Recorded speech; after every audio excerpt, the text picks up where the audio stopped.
So, ayan guys, bali may kalahating kilong yempo ako dyan. So, i-marinate natin yan guys. Yun, nilagyan ko dyan ng asin. Kalamansi, syempre.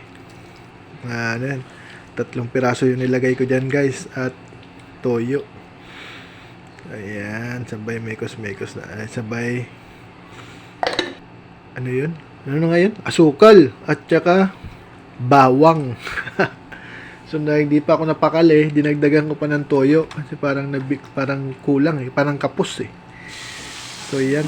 So bali na marinate ko na siya guys ng ano eh. Siguro mga 2 hours.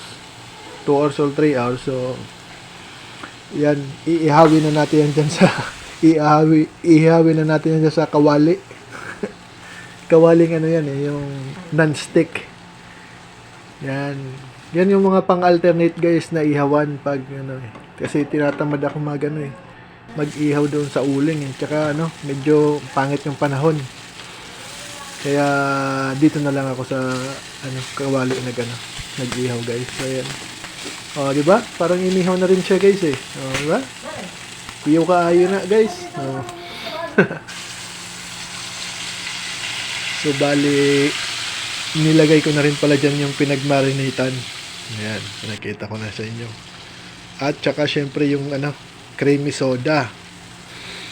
Yan yung magdadala ng ano natin ngayon. Ng menu. So yan guys, kulong-kulo na siya. So habang hinihintay natin matuyuan, birahin ko muna itong labanos. Kasi insaladong labanos yung bibirahin natin ngayon eh. Pero ano lang to, insaladang labanos na upgraded kasi may yempo eh. Yan eh.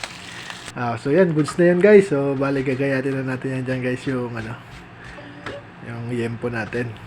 Lagayatin lang natin yan ng ganyan yung pahaba. Goods na yan guys.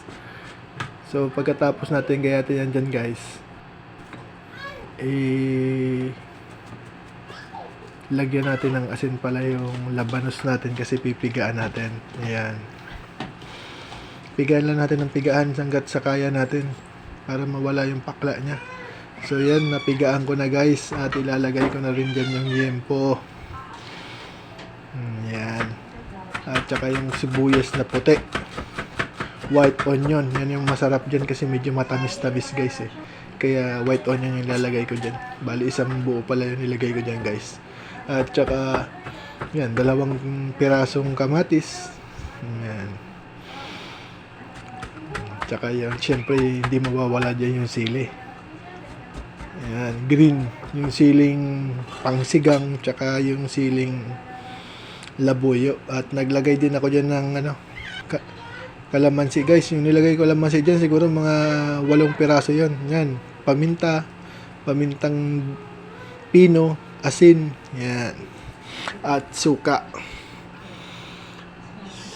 So ayan, halo-haloin na natin. Mekos-mekos na natin yan dyan guys. Goods na yan guys.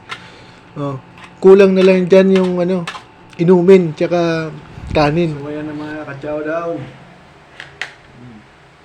Ano pala yung luto natin.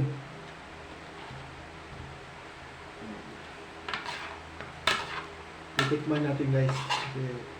Kasi Siyempre, bago ko pala ito titikman, bibirahin muna natin yung isang tagay ng paborito. Ginebra San Miguel. Baka naman. Yan. Tagay tayo mga ka-chow.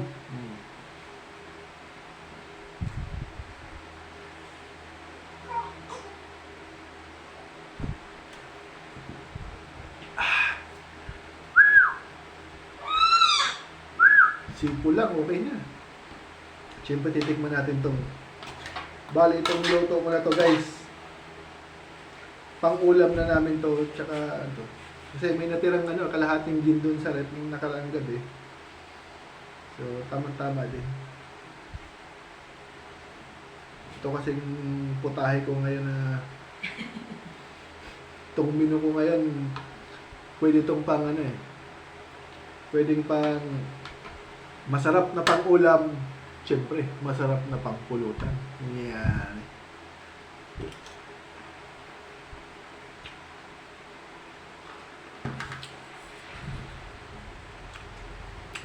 Okay?